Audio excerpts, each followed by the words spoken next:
Big win for the New York Knicks out in the desert on Friday night. They dumped the Phoenix Suns 139 to 122.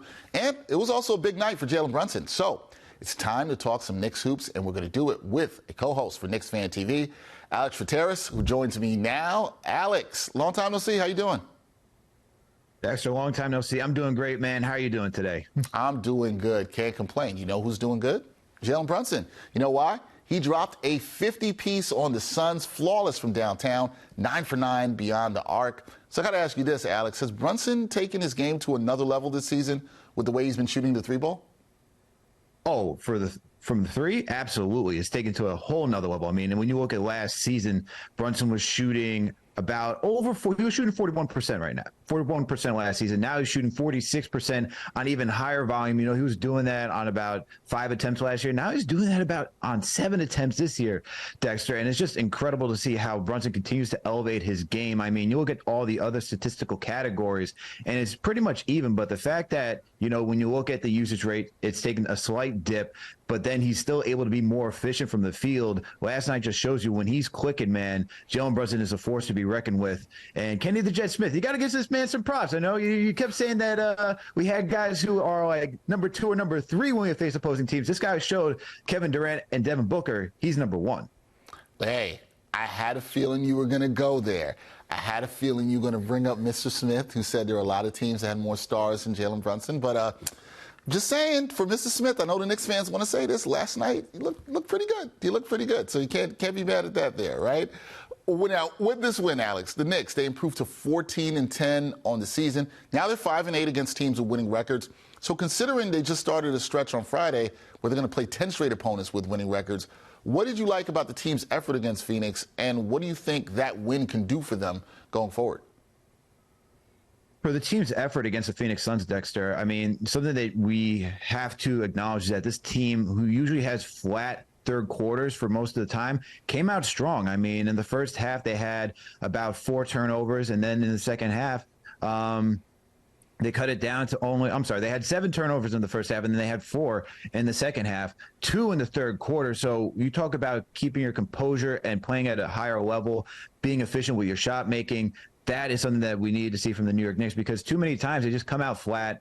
Third quarters when they start to lose their mojo. But last night they showed against a really good team. You have Kevin Durant, Devin Booker. This is a team that has been assembled, and I'm talking about the Phoenix Suns, that is meant to have championship caliber expectations. And the fact that the New York Knicks were able to come and organize themselves in the third quarter, and obviously you get that monster performance from Jalen Brunson, who went 100% in the third quarter. He went 7-7 from the field. It's just that of course helped catapult them to another threshold and being able to secure the victory and stay in this game. But look, the fact that this team was able to stay focused and compete, that's what you want to see. On top of that, the ball movement in last night's game is really what I love to see from the New York Knicks. When they're sharing the rock and not relying heavily on isolation, things start to look good, especially in that read and react offense that Tom Thibodeau likes to preach. And then, hey, the last thing I got to talk about is that second unit. You had that second unit really come up big in the fourth quarter, where you needed to create some cushion for the New York Knicks in order to keep that lead.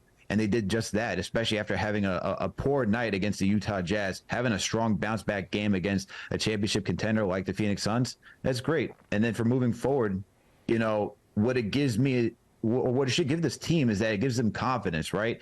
That you say, hey, we just competed with the top team in the Western Conference. You look at that Western Conference standings, Phoenix Suns still have a winning record, and they're a play-in team, all right? The Western Conference is no joke.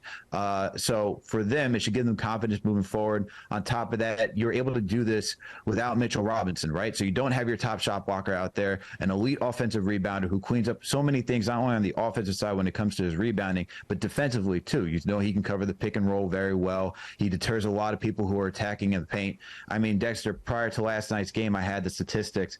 The Knicks were 9th in defensive rating, and then as soon as Mitchell Robinson missed the next 2 games, they dropped down to 23rd in defensive rating. So the fact that they're able to uptick their offensive production without Mitchell Robinson, that's been helpful. And then Julius Randle's also been on a tear. So you get Julius Randle with a good game. You have Jalen Brunson who's clicking. If I'm the New York Knicks right now, I'm feeling pretty confident moving forward after that game. Yeah, you got to feel confident with a lot of things, as you just hit on, that you got to like if you're a Knicks fan in that game. Maybe most notable, the ball movement that we saw on Friday night. I want to go back to Brunson before we close. After the game, Kevin Durant said about Brunson that this is his franchise, talking about the Knicks. He's going to be a Hall of Famer by the end of his career, the way he's playing out there. That's pretty high praise from a future Hall of Famer. So I got to ask you this, in your eyes, how imperative is it that the Knicks maximize Brunson's prime years and improve their roster sooner rather than later? Dexter, it's so imperative. And when you look at what Jalen Brunson's doing for this team, you have a guy who's honestly a superstar for this team, right? I mean, he's getting the recognition. I mean, you're looking at NBA commercials right now where you have LeBron James, you have other high caliber players as well. And Brunson's right in there with that doll commercial, right? Where you see everyone's hanging on the steps and looking who's playing for the Christmas slate of games. And Jalen Brunson's right there, one of those action figures.